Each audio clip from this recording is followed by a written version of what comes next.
నిరంకుశ పరిపాలన నుంచి బయటపడాలని, బానిస సంఖ్యలను తెంపుకోవాలని చెప్పి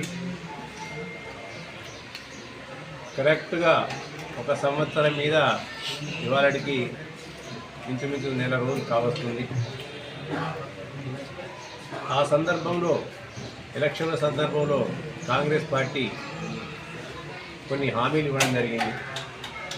ఎందుకంటే ఆ గత ప్రభుత్వంలో వారు ఏవైతే తెలంగాణ ప్రజలకు కోల్పోయిన స్వేచ్ఛ స్వాతంత్రాలను, ఎందుకంటే దేశంలో ఒక మనిషికి కావాల్సింది ముందుగా అన్నింటికంటే ముఖ్యం స్వేచ్ఛ స్వాతంత్రాలు, ప్రజాస్వామిక హక్కులు, పౌర హక్కులు, వీటన్నింటినీ కాపాడే పార్టీ కానీ ప్రభుత్వం కానీ ఈ దేశంలో కానీ ఈ రాష్ట్రంలో కానీ ఏదైనా ఉందంటే అది కాంగ్రెస్ పార్టీ.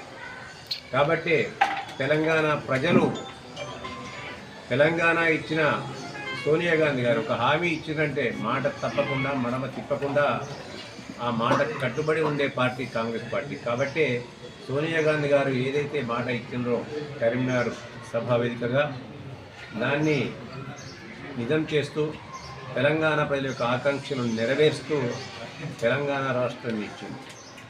ఆ ఇచ్చిన రాష్ట్రంలో తెలంగాణ ప్రజల యొక్క బతుకులు ఆగమైనవి, వాళ్ళ బతుకులు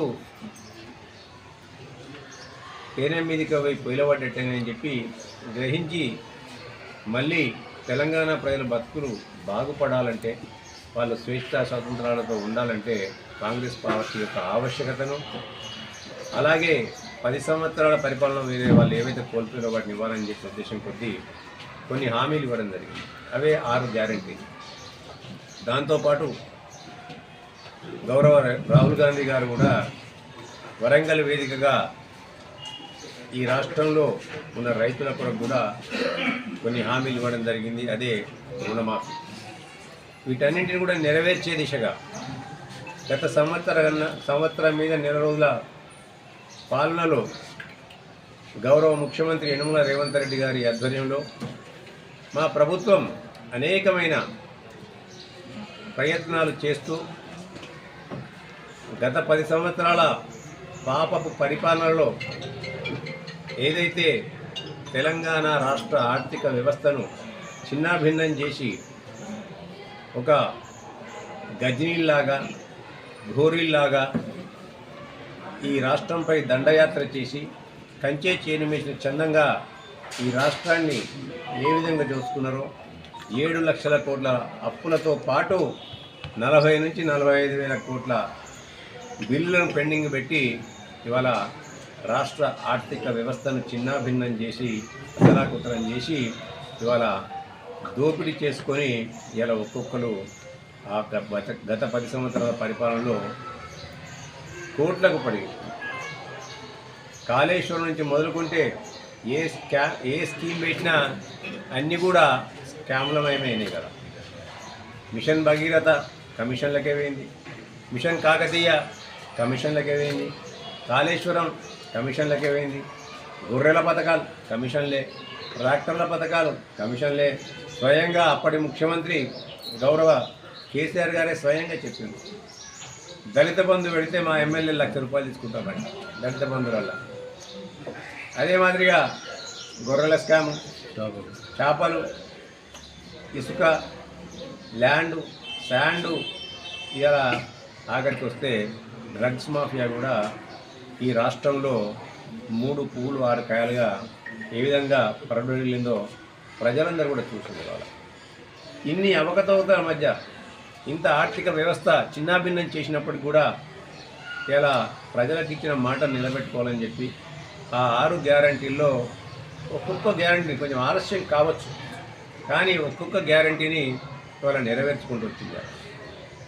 మహిళలకు ఉచిత బస్సు ప్రయాణం కావచ్చు, 500 రూపాయలకే సిలిండర్ కావచ్చు, 200 యూనిట్ల వరకు కరెంటు ఫ్రీ కావచ్చు, అలాగే ఆరోగ్యశ్రీని 10 లక్షలకు పెంచడం, మహిళా సంఘాలకు ఇవాళ 10 లక్షల రూపాయలను వడ్డీ లేని రుణాలు ఇవ్వడం, దాంతోపాటు యువకులు ఏ విధంగానైతే హామీ ఇచ్చినో యువకులకు, నిరుద్యోగ యువకులకు వాళ్ళకి ఇంచుమించు 56,000 ఉద్యోగాలు ఇవ్వడం, యువతలో ధైర్యాన్ని నింపడం కొరకు ఇలా వారికి ఏదైతే జాబ్ క్యాలెండర్ని డిక్లేర్ చేయడం, దాంతోపాటు రైతు రుణమాఫీ చేయడం 2 లక్షల రూపాయలకు దేశ చరిత్రలో ఎక్కడ లేని విధంగా 26,000 కోట్ల రూపాయలు ఇంచుమించు 26,000 కోట్ల రూపాయలను రైతు రుణమాఫీ రూపాయలు చేయడం, వాళ్ళు బకాయి పెట్టిపోయిన రైతు వాళ్ళ పేరిట వాళ్ళు చెప్పిన రైతు బంధును 7,500 చిల్లర కోట్లను మేమే కట్టడం, వాళ్ళు అప్పులు చేస్తే ఆ 7 లక్షల రూపాయల కోట్లకు ఇవాళ ఇంచుమించు సంవత్సరానికి 75,000 రూపాయల వడ్డీని కట్టడం, ఇవన్నీ కూడా ఈ ప్రభుత్వం చేసుకుంటూ పోతుంది. ఇవాళ చేసుకుంటూ పోతూనే అభివృద్ధిని సంక్షేమాన్ని 2 కళ్ళలాగా చూస్తూ రెండింటిని కూడా ఇవాళ ఎక్కడ కూడా తగ్గకుండా ఈ పోటీ ప్రపంచంలో మనం ఎక్కడ కూడా తగ్గకూడదు, ఈ పోటీ ప్రపంచంలో మనం చేయాలని చెప్పి అనేకమైన అభివృద్ధి కార్యక్రమాలు ఆ రోజు ORR కూడా కుదబెట్టిండ్రు. ఆఖరికి ఈ ప్రభుత్వానికి ఎక్కడ రెవెన్యూ వస్తుందని చెప్పి ఒక 3 నెలల ముందుగానే ఎక్సైజ్ బిల్డింగ్లో వేసి టెండర్లు కాల్పడి చేసి ఆ డబ్బులను కూడా కొట్టుకపోయారు. అంటే ఇంత కుళ్ళు కుతంత్రాలతో రాష్ట్రాన్ని పరిపాలించిన వాళ్ళకి ఇన్ని చేసినప్పటికీ కూడా రేవంత్ రెడ్డి గారి ఆధ్వర్యంలో అన్ని హామీలను నెరవేర్చుకుంటూ వస్తున్నారు. ఆలస్యం కాలేదని మేము అంటలే, డెఫినెట్గా కారణాలు చెప్తున్నారు. వాటికి కారణం మీరు కాదా అని చెప్పి నేను అడుగుతుంది. వాళ్ళ ఇలా దయ్యాలు వేదాలు వెల్లించినట్టు ఇలా ప్రభుత్వం అధికారంలోకి రాగానే కాంగ్రెస్ ప్రభుత్వం ఇక ఇది మనం ఉంటుందా, దీన్ని కూలగొడతాం అని చెప్పి అనేకమైన మాటలు మాట్లాడుతాం. ఎక్కడ లేని విధంగా ముసలి కన్నీరు కారుస్తాను ప్రజల మీద. ఇలా 10 సంవత్సరాల పరిపాలనలో ఎప్పుడైనా ఒక రేషన్ కార్డు ఇచ్చిన ముఖాలు ఉన్నాయా గత ప్రభుత్వం అంటుంది. ఇలా గ్రామ సభలు మా గౌరవ ముఖ్యమంత్రి గారి మా ప్రభుత్వం యొక్క ఆదేశాల మేరకు ఇచ్చిన హామీలను నెరవేర్చాలని చెప్పి ఇలా రేషన్ కార్డులు ఇవ్వాలి, ఇందిరమ్మ ఇండ్లు ఇవ్వాలి, అట్లనే రైతు భరోసా ఇవ్వాలి, ఇలా రైతులకు 500 రూపాయలు బోనస్ ఇవ్వాలి, సన్నవడ్లకు ఇవాళ ఐకేపీ సెంటర్లు ఎక్కడ కూడా బార్లు లేవియాల, మీ మాదిరిగా కోతలు లేవియాల. క్వింటాలు ఉంటే అప్పుడు 8 కిలోలు 10 కిలోలు 11 కిలోలు కోతలు ఉండేవి. ఇలా బస్తాకు బస్తానే కోత, అమ్మిన తర్వాత 3-4 రోజుల డబ్బులు. ఇలా ఆ రోజులకు రోజులు పడిగాల్పులు రాస్తే ఇవాళ అనేక మంది ట్రాక్టర్లు రివర్స్ తీసుకుంటే చనిపోయింది. ఇలా అంతేకాకుండా పంట నష్టాన్ని ఇలా మీరు అతివృష్టి అనావృష్టి వల్ల రైతులు నష్టపోతే పంట నష్టం ఇచ్చిన పాపాన పోలే. రైతు బంధు ఇచ్చినామని చెప్పి ఒకవైపు ఎడమ చేతితో ఇచ్చుకొని కుడి చేతితో లాక్కున్న వైన మీద అందరూ కూడా రైతులకు కావాల్సిన సబ్సిడీలన్నీ బంధు, డ్రిప్ మీద సబ్సిడీ బంధు, ట్రాక్టర్ల మీద సబ్సిడీ బంధు, విత్తనాల మీద సబ్సిడీ బంధు, ఇలా ఫెర్టిలైజర్స్ మీద సబ్సిడీ బంధు. ఇలా ఇవన్నీ కూడా ఏ ఒక్క రంగాన్ని కూడా ఇలా మీరు అభివృద్ధి చెందిన పాపాన పోలే. కేవలం నా కడుపు నిండితే దరిద్రం బాయన చందంగా నీవు నీ కుటుంబం తప్ప నీ చుట్టూ ఉన్న 100 మగదులు తప్ప లేదు. ఇలా సిరిసిల్లనే చూసుకుంటే సిరిసిల్ల ప్రాంతంలో ఏ విధంగా భూములను మీ యొక్క అనుచర వర్గానికి అంటబెట్టిన ఇలా ఒక్కొక్కటి వెలుగులోకి వస్తుంది. ఇలా ఇసుకని పక్కన పెట్టి ఇసుక ఒక ఎత్తు అయిపోయింది. ఇప్పుడు ఇలా ఇసుక దందా బంద్ అయిపోయింది ఇంచుమించు. మీ అందరి సహకారం వల్ల, మీడియా మిత్రుల సహకారం కావచ్చు, ప్రజల సహకారం కావచ్చు, ప్రభుత్వం యొక్క సంకల్పం కావచ్చు, మీ అందరి సహాయ సహకారాల వల్ల ఇలా ఇసుక దందాలు ఆగిపోయినాయి. ఇలా మళ్ళీ భూదందాలని పైకి వచ్చినాయి. ఇలా రేపు పొద్దుగా కోళ్ళ దందాలు వస్తాయి, చేపల దందాలు వస్తాయి, ఇలా గొర్రెల దందాలు, ట్రాక్టర్ల దందాలు ఎలా చూసినా కానీ ఇలా అక్రమ అవినీతులే ఇలా పడగలెత్తిపోయినాయి. అప్పుడు ఇలా ఇటువంటి తరుణంలో మొన్న కేటీఆర్ గారు మాట్లాడతారు, రైతులకు చాలా కష్టాలు పెట్టింది కాంగ్రెస్ ప్రభుత్వం, రైతు అంతక ప్రభుత్వం, ఇది ఆత్మహత్యలు బాగా అవుతున్నాయి. నేను ఇలా అంటున్నా కేటీఆర్ గారిని, నువ్వేమన్నా నిజంగా కూడా మాట్లాడాలని నాకే సిగ్గు అనిపిస్తుంది. వాళ్ళు మాట్లాడతారు కానీ మాట్లాడాలని నాకు సిగ్గు అనిపిస్తుంది. ఇలా నాకు నిజంగా నీకేమైనా ఇంకిత జ్ఞానం ఉన్నట్టయితే, అవగాహన ఉన్నట్టయితే, నీ 10 సంవత్సరాల పరిపాలనలో ఇలా తెలంగాణలో రైతులు చనిపోయి ఆత్మహత్యలు చేసుకున్నది దేశంలో 2వ స్థానంలో ఉండేది. ఇక్కడ రైతులు ఆత్మహత్యలు చేసుకుంటుంటే ఇలా కన్న తల్లికి పట్టెడు అన్నం పెట్టలేడు, పిన్న తల్లికి బంగారు గాలు చేస్తాను చందంగా మహారాష్ట్రకు పోయిండు రైతులను ఆదుకుంటా అని చెప్పి, పంజాబ్కి పోయి పైసలు వచ్చిండు, అత్త సొమ్ము కదా అల్లుడు దానం చేసినట్టు. ఇలా మన కష్టాజితం మన రైతులకు ఇయ్యలే, మన రైతులు పంట నష్టపోతే ఇవ్వలే, మన రైతులకు అతివృష్టి అనావృష్టి వల్ల పోతే ఇవ్వలే, ఇలా దోమకాటు వల్ల పోతే ఇవ్వలే. కానీ ఇలా రాజకీయ ఆకాంక్షతో రాష్ట్రాన్ని పరిపాలించిన రాష్ట్రాన్ని దోచుకున్నాం, ఇక్కడ మిగిలింది ఏమి లేదు, ఇక దేశాన్ని దోచుకుందామని చెప్పి టీఆర్ఎస్ని బీఆర్ఎస్గా మార్చి ఇలా పేగుబంధాన్ని తెంపుకొని పోతే తెలంగాణ ప్రజలు ఈడ్చి తంతే ఇప్పటికి కూడా ఇంకా బుద్ధి రాలేదు. ఎక్కాల బుద్ధి రాకుండా అధికారం కోల్పోయిన ఒక దుగ్ధతోని ఇలా ఇష్టారాజ్యంగా మాట్లాడుతుంది. ఇలా 9 మందితోనూ కమిషన్ వేసిందట. నువ్వు రైతులకు ఏం బీకినవు కదా 10 సంవత్సరాలు అంటున్నాను కదా. నేను రైతు రుణమాఫీ 2 లక్షల రూపాయలు ఏకకాలంలో చేసిన. నువ్వు రైతు రుణమాఫీ ఎంత చేసినావో చూపించే సత్తా, దమ్ము, ధైర్యం నీకుందా అని నేను అంటుంది కదా. ఎప్పుడన్నా పంట నష్టపోతావు, పంట నష్టపోయిన రైతులకు నష్టపరిహారం నువ్వు ఇచ్చినావా అని నేను అంటుంది ఇవాళ. ఎక్కడన్నా నీ 10 సంవత్సరాల పరిపాలనలో ఎక్కడన్నా బై ఎలక్షన్లు అయితే తప్ప ఎక్కడన్నా నువ్వు కొత్త రేషన్ కార్డు ఇచ్చినావా, కొత్త పెన్షన్ ఇచ్చినావా అని అడుగుతున్నాను నేను ఇవాళ. ఇవాళ నిన్ను ఈడే గెలిపించిండ్రు, నీ అయ్యను సిద్దిపేటలో గెలిపించిండ్రు. నీ అయ్య పుట్టిన ఊరికేమో ఒక్కొక్కరికి 10 లక్షల రూపాయలు ఇస్తుంది. మరి సిరిసిల్లలో నేను ఎన్నుకుంటా, నువ్వు ఎందుకే రాజకీయ జన్మనిచ్చిందని 100 సార్లు చెప్పినావు కదా, ఎందుకు ఇవ్వలేదని నేను అంటున్నా. ఇవాళ తగుదునమ్మా అని చెప్పి గ్రామ సభలు పెడుతూ ఎవరికి రైతు భరోసా రావాలి, ఎవరికి అంటే దొంగలు దొంగ పాస్బుక్ పుట్టించుకున్నాయి వాళ్ళకి రైతు బంద్ ఇవ్వాలన్నా, లేఅవుట్లు చేసిన వాడికి రైతు బంద్ ఇవ్వన్నా, రైస్ మిల్లులు సినిమా డాక్టర్లు వాటికి రైతు బంద్ ఇవ్వన్నా, రోడ్లకు రైతు బంద్ ఇవ్వన్నా. ఒక శాస్త్రీయ విధానంలో ప్రజల మధ్యలో మేము నిర్ణయిస్తుంటే దాన్ని అందరికీ ఇవ్వాలి. ఎందుకంటే ఆ రోజు దోచిపెట్టడానికి నువ్వు ఇచ్చినావు. ఎవరైనా భూస్వాములకు పెత్తందారులకు ఇలా దోచిపెట్టడానికి నువ్వు ఇచ్చినవి. ఇలా ఆ రోజు ఈ ప్రాంతంలో ఉన్న అనేక ఆర్థిక సామాజిక పరిస్థితులలో అనేక మంది భూస్వాములు భూములు వదిలిపెట్టి పోతే షెట్టలకు, గుట్లకు, రాళ్లకు, రప్పలకు అన్నిటికి కూడా నువ్వు రైతు బంధు ఇచ్చి వాళ్ళను రాష్ట్ర ప్రభుత్వం పట్ల రాబందులుగా తయారు చేసినవి. అందుకే సిరిసిల్ల తెలుస్తుంది కదా. ఇలా ఒక్కొక్కటి తవ్వుతుంటే కబ్జా మీద ఒకడు ఉంటాడు, ఇలా పట్టా ఒకలకు ఉంటుంది, రైతు బంధు ఆయనకు పడుతుంది, పొలం ఈయన దుంతుంటాడు.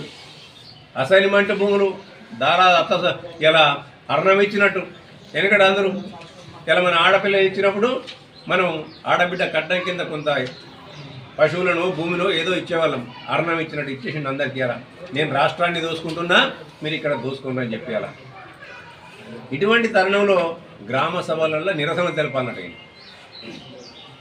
నువ్వు చేసిన అవినీతికే కదా ఈ రేస్ కోర్సులని నిన్ను ప్రజాస్వామిక బద్ధంగా ఈ ప్రభుత్వం నేను అడుగుతుంటే ఇక దాని అరాచకాలు సృష్టించాలని చెప్పండి. అలా నేను ఇలా చెప్తున్నా, ఇన్ని సంవత్సరాల సిరిసిల్ల ప్రాంతానికి నువ్వు ప్రాతినిధ్యం వహిస్తున్నావు కదా, ఎన్నిసార్లు నువ్వు సిరిసిల్ల ప్రజలతో మమేకమై మాట్లాడామని నేను అడుగుతున్నా. ఇవాళ నేను అడుగుతున్నా, కేటీఆర్ సవాలు విసురుతున్నా. నేను ఇవాళ ఏ ఒక్క ఊరికైనా నీకు నువ్వుగా డ్రైవ్ చేసుకొని పోగలుగుతావా అని నేను అడుగుతున్నా. దమ్ము ధైర్యం ఉంటే ప్రెస్ మిత్రుల సాక్షిగా నేను అడుగుతున్నా. ఎవరు ప్రెస్ మిత్రులు చెప్తారు ఒకటి, ఆడ 10 మంది ఉంటారు. మళ్ళీ మా కాశీబాయినో లేకపోతే సల్మాన్ బాయినో ఇంకోని అడిగితే నేను సల్మాన్ బాయ్ నువ్వే చెప్పానని అనుకో, ఆయన ముందే చెవులు ఊతాడు. కాబట్టి ఆడ 50 మంది ప్రెస్ మిత్రులు నిలబడితే అందులోకి ఒక్కరిని అడుగుతా నేను, పలాని తండాకో పలాని గూడానికో పలాని గుడిసెకో వదిలమ్మని చెప్పి ఇద్దరం చెరువు బండ్లే కూర్చుందాం, నా బండి ముందు పోతుందా నీ బండి ముందు పోతుందా అడుగుతాం. అంటే ఈ ప్రాంతం మీద ఎటువంటి అవగాహన లేకుండా కొంతమంది మంది మాగదులను పెట్టుకొని కొన్నిసార్లు ఏమో తెలంగాణ ఉద్యమం పేరు మీద గెలిచినావు, తర్వాత నీ అధికార మదంతో గెలిచినావు. ఇవాళ అధికారం కోల్పోయిన తర్వాత అడ్డదిడ్డంగా మాట్లాడుతున్నావు. గ్రామ సభలు పెడుతుంటే వాళ్ళని అడ్డుకోవాలట. ప్రజలే బుద్ధి చెప్తాను. ఇలా మీ ముఖాలకు ఎప్పుడన్నా ఒక రేషన్ కార్డు ఇచ్చినావా అని చెప్పి ఇలా నేను అంటున్నా. టీఆర్ఎస్ కార్యకర్తలకు కూడా రేషన్ కార్డు ఇచ్చినాం మేము. ఇలా టీఆర్ఎస్ వాళ్ళకు కూడా ఇల్లు వచ్చిన లిస్టులలో చూసుకోమని చెప్తున్నా నేను. నీ మాదిరిగా 100 మాదిరిని కూర్చునే పెట్టుకొని ఎవడేం తీస్తాడు, దేనికి ఎంత ఇస్తాడు, ఇలా డబుల్ బెడ్రూమ్ ఇల్లు ఇస్తుంత, రేషన్ కార్డు కింద, ఇంటి కనెక్షన్ కింద, ఇల్లు పర్మిషన్ కింద అని చెప్పి పెట్టలే. ఇక్కడ ఎవరు స్వేచ్ఛాయుతంగా అధికారులు నిర్ణయించిన ప్రకారం ఇలా మేము ఇచ్చుకుంటూ పోతున్నాం. తప్పుడు జరగచ్చు, కొన్ని ఎక్కడో కూడా జరగవని మేము అంటలేం. జరిగితే వాటిని కూడా సరిదిద్దుకొని ముందుకు పోతాం మేము. ఇలా ప్రభుత్వం ప్రతిష్టాత్మకంగా చేపట్టింది గ్రామ సభలను. ఈ ప్రాంత ప్రజాప్రతినిధిగా గ్రామ సభల్లో పాల్గొవాలన్న ఇంగిత జ్ఞానం ఇక్కడ ఉన్న ఎమ్మెల్యే గారికి లేదా అని నేను అంటున్నా. ఈ ప్రాంత ప్రజలకు ఉన్న సమస్యల పట్ల ఆయనకి ఇంతే అవగాహన ఉందా, ఇంతే ప్రేమ ఉందా ఈ ప్రజల పట్ల నేను అడుగుతుంది. వాళ్ళ ప్రభుత్వం ఏదైనా తప్పు చేస్తే నిర్ణయాత్మకంగా వచ్చి మాట్లాడు, నిలబడు, నిలది అడుగును. అప్పుడు నువ్వు ఇవాళ ప్రాంతానికి ప్రజాప్రతినిధి. కేవలం గాలి దుమారం మాదిరిగా 15 రోజులకో 20 రోజులకో వచ్చి తుపాకి రావణ మాటలు అన్నట్టు మాట్లాడి ఏదో కొన్ని గాలి మాటలు మాట్లాడి ఇలా ఆ టైం అయితే వెళ్ళిపోయింది. ఇప్పటికి కూడా అదే ధోరణి వహిస్తే ప్రజలు గుణపాఠం చెప్తారు. ఇప్పటికైనా వారికి ఒకటే విజ్ఞప్తి చేస్తున్నాను. అమెరికాలో చదువుకున్నావు, పెద్ద పెద్ద చదువు చదివినావు, 80,000 పుస్తకాలు చదివిన అయ్య కొడుకు నువ్వు ఆ 80,000 కాకుండా ఇంకో 20,000 పుస్తకాలు చదువుకున్నావు అనుకుందాం. అన్ని భాషలు అనర్గళంగా మాట్లాడుతూ అనుకుంటావు, నేనే మేధావిని అనుకుంటావు. నీ మేధావితనం ఇదేనా అని నేను అడుగుతున్నా. ప్రభుత్వ పథకాలలో ప్రతిపక్ష నాయకుని పాత్ర నువ్వు పోషించాలి కదా, ప్రజల కొరకు అండగా నువ్వు నిలబడాలి కదా. ప్రజలకు అండగా నిలబడవు, వాళ్ళ సమస్యల పట్ల చేయవు. ఈ తప్పు జరిగింది, ఈ తప్పు ఎందుకు జరిగింది మాట్లాడమని ఇలా అధికారులను అడగవు.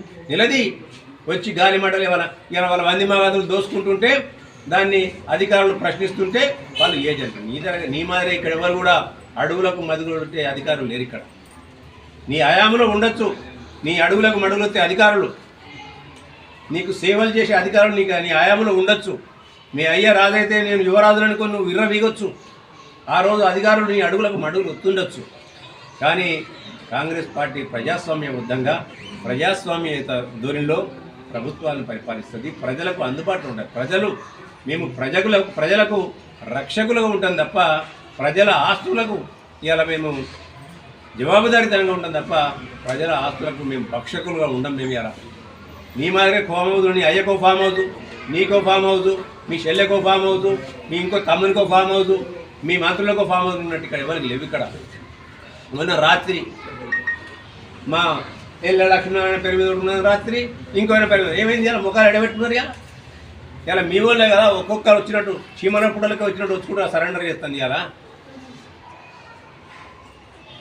ఇప్పటికైనా నేను కేటీఆర్ గారికి విజ్ఞప్తి చేస్తాను, చట్టానికి గౌరవం ఇవ్వాలి. మనం ప్రజాప్రతినిధిగా మీరు చట్టాన్ని గౌరవించినప్పుడే మీ వందిమాగాదులు, నీ అన్యాయంలో గౌరవిస్తారు. చట్టరహితంగా ఏదైనా పనులు చేసినట్టయితే వాళ్ళకి చెప్పండి, ఇటువంటిది మనకు పనికిరాదు, ప్రజలకు మనం జవాబుదారీతనంగా ఉండాలి. కాబట్టి ఏమైనా ఉంటే ఇప్పటికైనా సరెండర్ చేయండి, మీరు తప్పును ఒప్పుకోండి, ప్రజల దగ్గర క్షమాపణ కోరుకోండి అని చెప్పండి. కానీ ఇంకా మొండికేసుకుంటా నేను 9 మందితో వ్యవసాయ కమిటీ చేస్తారట. ఏమి ఎల్లబెట్టిందండి వాళ్ళు? ఏదో పెట్టినట్టు, ఏదో సభ పెట్టినట్టు మొన్న అడిగింది, చెప్పుతో పెట్టినట్టు అయింది.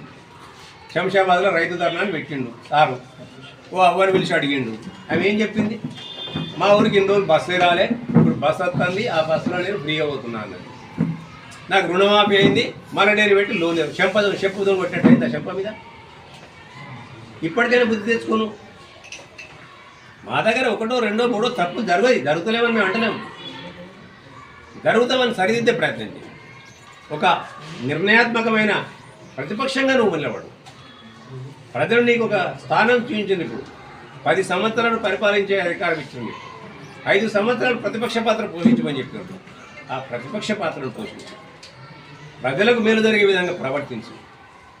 ఎందుకంటే చాలా ప్రపంచం అంతా తిరిగిపెట్టిన విజ్ఞాని కదా నువ్వు, కానీ అజ్ఞానిగా ఎందుకు ఇలా నడుచుకుంటామని చెప్పి నేను అనుకునేవాడు. ఇప్పటికైనా ప్రభుత్వం పైన బురదలే కార్యక్రమం మానుకోమని చెప్తున్నారు కదా. ప్రజలే మిమ్మల్ని నిజంగా కూడా అసెంబ్లీ ఎలక్షన్లో ఒక రకమైన తీర్పిచ్చారు, లోక్సభలో ఇంకో రకమైన తీర్పిచ్చారు. రేపు రాబోయే స్థానిక సంస్థలు కూడా మీ స్థానాన్ని చూస్తారు. ఇటువంటి చిల్లర మల్లర రాజకీయాలు మానుకొని ఒక ప్రతిపక్ష పాత్ర పోషించి, ఒక నిర్ణయాత్మకమైన ప్రతిపక్ష పాత్ర పోషించి ఈ యొక్క ఉందాతనాన్ని నిలుపుకోవాలి. ఇలా చిల్లరగా మాట్లాడి తుపాకి రామాల మాటలు మాట్లాడితే పేపర్లలో 2 హెడ్లైన్లు వస్తాయి కావచ్చు పూట. నీ ట్విట్టర్ బాబు, నీ ట్విట్టర్ బాబు, ఇంకేం బాబులు ఉన్నాయి, ఆయనకు అన్నీ ఉన్నాయి. కానీ వాట్సాప్లు, ఫేస్బుక్లు అన్నీ ఎక్స్ ఖాతాలలో పెట్టుకున్నంత మాత్రాన ఊరికేది ఏం లేదు. నువ్వు అంత సెలబ్రిటీ మనిషి అని తెలిసిపోయింది అందరికీ. ఎప్పుడో సెలబ్రేషన్ చేసి పంపించేసిన నిన్ను పంపించిన తర్వాత ప్రజలందరూ కూడా సెలబ్రేషన్ చేసుకుంటారు ఇలా తెలంగాణ ప్రాంతం అంతా కూడా. ఇప్పటికైనా బుద్ధి తెచ్చుకొని అసలు అని చెప్పి నేను వారికి విజ్ఞప్తి.